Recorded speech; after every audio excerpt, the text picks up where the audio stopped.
This is the Mercedes GP W02, a Formula One car, but not just any Formula One car. This is a Silver Arrow, part of a legendary tradition.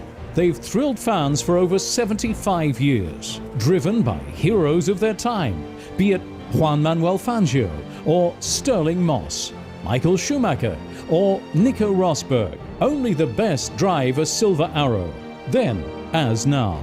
Back in 1954 and 55, Juan Manuel Fangio and the W196 were unbeatable. They won 2 consecutive world championships. Drum brakes, 2.5-litre normally aspirated engine, water cooling, top speed, 280 kilometers per hour. It is incredible to see the skill that those drivers had to drive those cars on the limit on racetracks like these, or Monte Carlo, or wherever.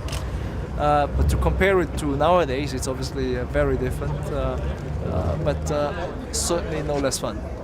How does the W196 feel? What's it like to drive? Nico Rosberg and Michael Schumacher tackle a legendary Silver Arrow.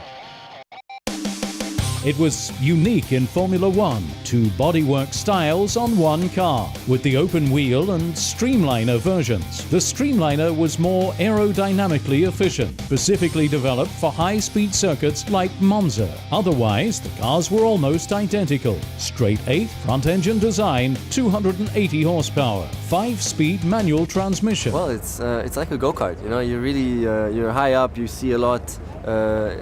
Very lot of horsepower, for sure not much grip, you know, compared to what we're used to, so you can easily slide and everything, just great. It's pretty much impressive to see the technical aspect, the power, the brakes that they have been able already in these days, in 1954, to provide the race drivers.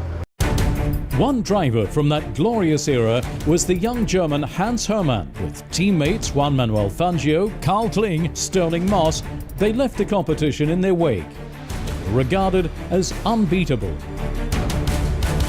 The Silver Arrows won 9 races from 12 starts.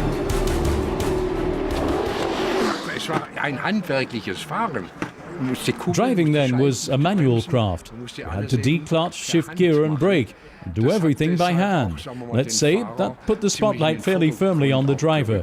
Of course, everything had to work well together. It had to be the right car, a decent engine, design and chassis, and a good team. Today, a driver uses a steering wheel like a control center.